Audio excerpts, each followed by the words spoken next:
সকালবেলায় আমি আর আমার আম্মু দুজনে একটু হাঁটতে বের হয়েছিলাম। কারণ আমরা সবাই জানি যে মর্নিং ওয়াক আমাদের শরীরের জন্য কতটা ইম্পর্ট্যান্ট। যদিও মর্নিং ওয়াকের সময় আমরা সেভাবে কেউই পাই না, কারণ আমরা সবাই সবার লাইফ নিয়ে ব্যস্ত। আর আমরা যেটুকু টাইমে ফ্রি থাকি সেইটুকু টাইমে হয়তো মোবাইল টিপি, আর না হলে টিভি দেখি, আর না হলে রেস্ট নিয়ে ঘুমাই। বাট মর্নিং ওয়াক বা ইভিনিং ওয়াক আমরা কোনোটাই করি না। সত্যি কথা বলতে আমার হাঁটতে অনেক ভালো লাগে। আর এই জায়গাটাও অনেক সুন্দর, মাশাআল্লাহ। আপনারা দেখতেই পাচ্ছেন আশেপাশে কত সুন্দর ফুল গাছ, ফল গাছ। সত্যি জায়গাটা অনেক সুন্দর। এটা আমাদের বাড়ির পাশেরই একটা জায়গা। তো আজ সকাল সকাল আমি আর আমার আম্মু দুজনেই বের হয়েছি। আব্বু অফিস গেছে আর আমার ছোট বোনটা ঘুম, ওকে আর আনি নাই।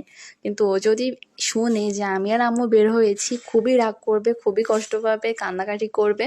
বাট ব্যাপার না, আমি ম্যানেজ করে নেব। তো এই জায়গায় অনেক সুন্দর সুন্দর বিভিন্ন ভ্যারিয়েশনের ফুল ছিল, বিভিন্ন প্রজাতির ফুল ছিল। তো এই ফুলটাকে কে কে চেনেন অবশ্যই কমেন্টে বলে যাবেন। তো এখানে কিন্তু নয়নতারা ফুলের অনেকগুলো কালার ছিল, লাল, গোলাপি, সাদা, সাদার ভিতরেও লাল, অনেক কিছু ছিল। এ দেখুন ক্যাকটাস ফুল, তারপর ছিল সাদা টাইম ফুল। মানে সত্যি এখানে অনেক ফুল গাছ ছিল, যেসব ফুলের নামও জানি না সেই টাইপের ফুলও ছিল। আবার যেসব ফুল চিনি সেই সব ফুলেরও অনেক ধরনের কালার ছিল। আর তাছাড়া আজ ওয়েদারটাও অনেক সুন্দর।